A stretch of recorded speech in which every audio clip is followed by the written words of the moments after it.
Alright, so in the last video when I unboxed this Kyosho Blizzard SR, I said I wanted to flip over to the metal tracks. Now they're aluminum, and yes, they were easy to put on. All it is simply you disconnect an arm that's in the back here, and the tensioner basically lets this back wheel come floppy. So you just pull the tracks off. And a little bit of wrenching with a small Phillips, and everything's changed over. Not much of a weight difference, actually. This one is a tiny bit heavier. Come on, it is aluminum compared to these tracks right here. Wouldn't it be cool if we could figure out a single track one as well? I'll focus on the two track Blizzard for now, though. These are the old tracks that came off, actually really light. And from what I understand, if you want long run times, you might want to keep these on, depending on the type of terrain you're on, of course. And also, I've heard that changing these over in the back, that these tracks will actually get caught on the back. I think it was Awesomus Maximus that told me on YouTube that it's this one right, the tensioner arm actually gets in the way, and that you have to move the tensioner arm from the bottom to the top. But I'll see if it's maybe in the middle, or maybe I read it wrong, because there is 3 positions. So I'll move it to the middle just to get it right out of the way there. Anyway, so today, apart from getting these aluminum tracks in place, which was basically a breeze to do, I did pull off the top shield yesterday. I did open this up today. This is the cover for the ESC and the electronics. There are many videos on YouTube already about these nifty little machines, and so I was able to get in there and have a look. Look at this.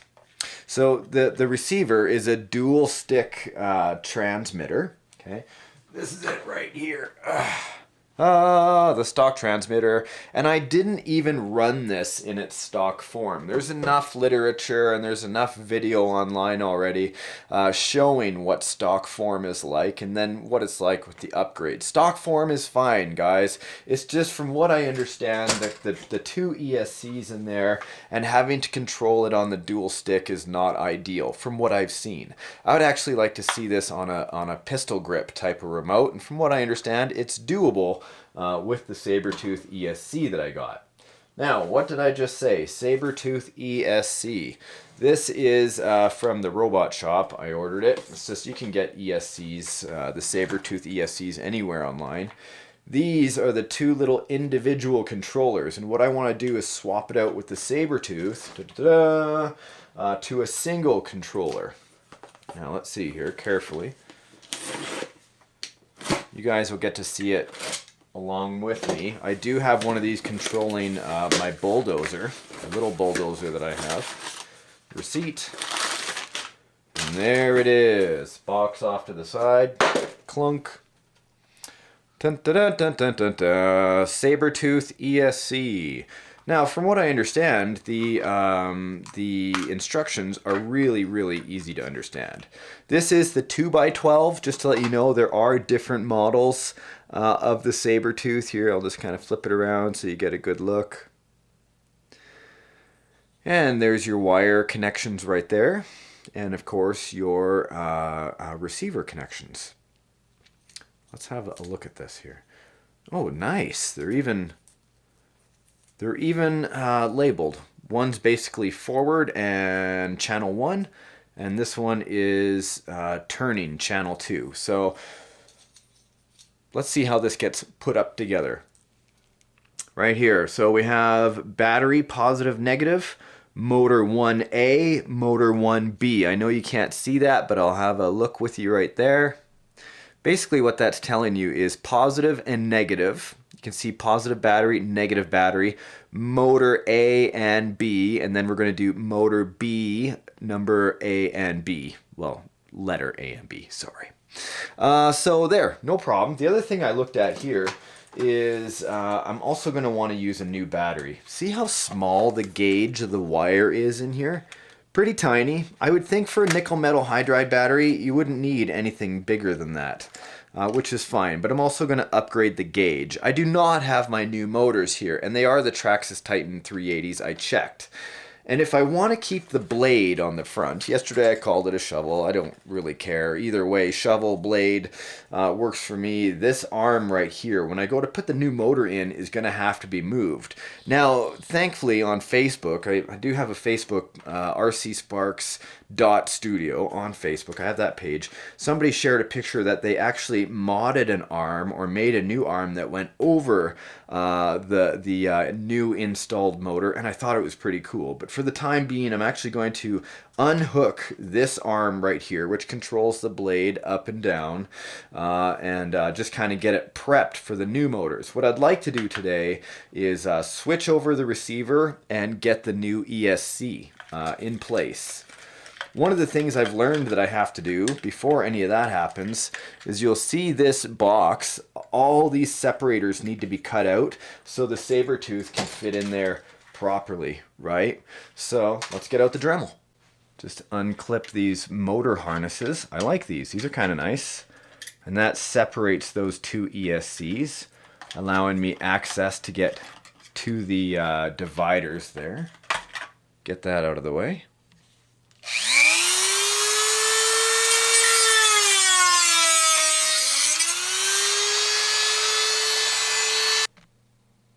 There we go, nice flat area, everything cut out.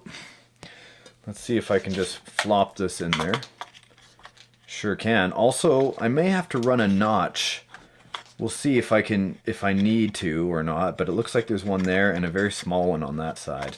I was also thinking that after everything's done with the dip switches and everything, that I would spray some Plastidip on there just to kind of waterproof this and get everything done. Plastidip I've used for many years. It's removable and fairly easy to use.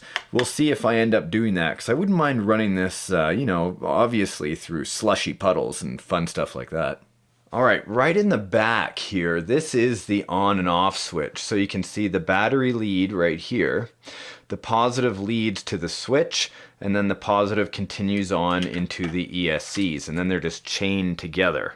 Now, I don't really need these ESCs anymore for this type of RC. I'm going to kind of beef it up a little bit, and I could bypass this switch and just have it on and off, and I think I'm going to, because this is just one more thing to get corroded and give me, you know, a little bit of hassle later on with the connection points. That's been my experience in the past, and instead of having it kind of rust and short out in there, I'm going to have a direct line right to the Sabertooth. Now with the Sabertooth, right where I showed where the battery harnesses are going to connect, I'm going to back these two slotted spaces off, and I'll put the battery posts, or the cables rather, right into there.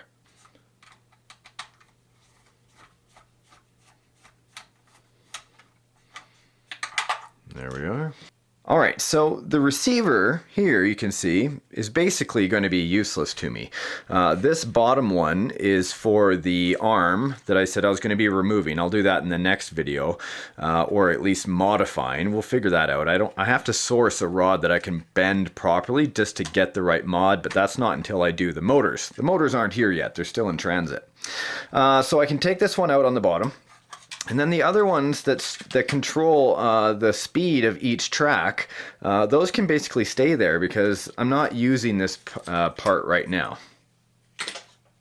Instead, what I'm going to do is I'm going to look at this controller right here and switch over right now.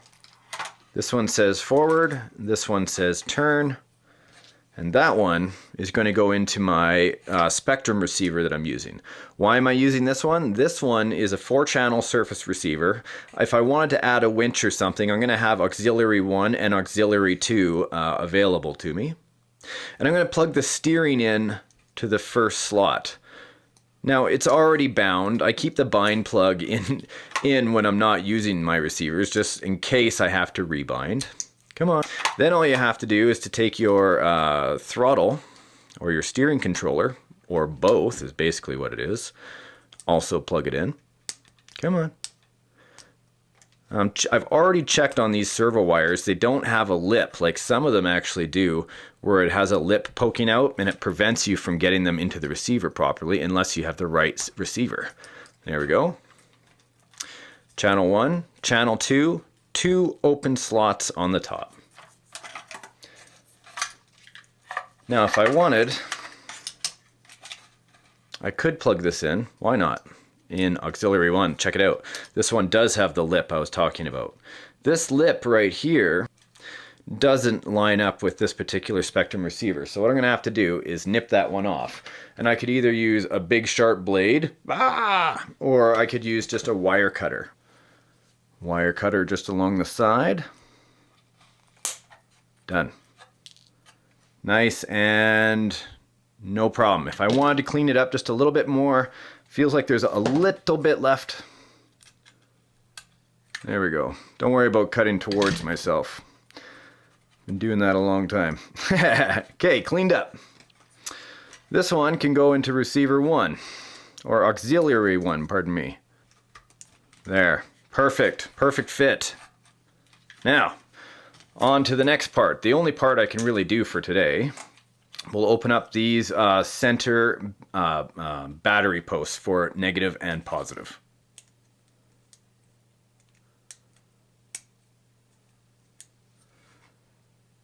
Beautiful. Now, I noticed that there's only a certain opening here, right? You can only stick a certain gauge of wire in there. And I pre-made a connection, Dean's connector, ultra plugs, some people know them as.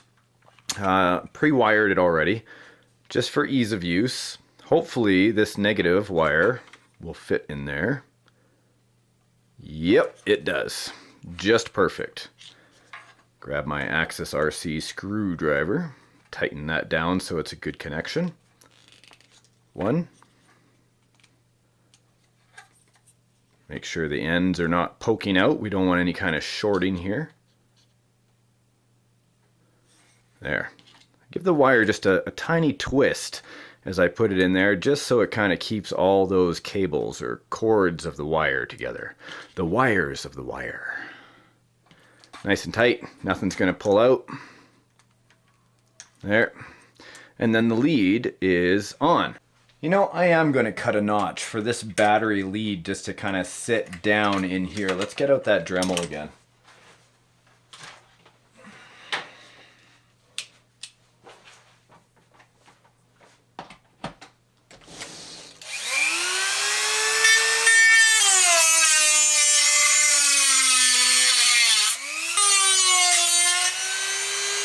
Make sure the knife is tight.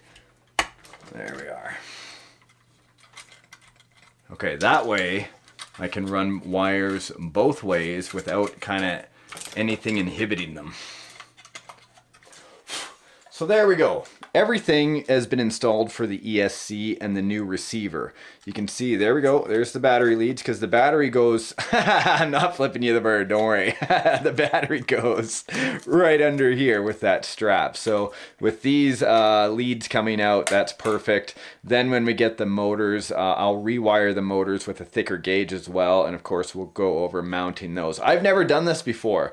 I'm just kind of going off stuff I've read and pictures I've seen, so hopefully you guys aren't intimidated by something like this. It has been fairly straightforward, and since winter seems to be an annual thing, it seems that a need for this type of machine could be pretty awesome to play with in the RC world. Even though it's like years and years and years and years and years old. They keep coming out with different models, and I look forward to running this one. Anyway, guys, I hope you enjoyed today's video. I hope it inspires you to try out the hobby of radio control. And until next time, see you on the next RC adventure.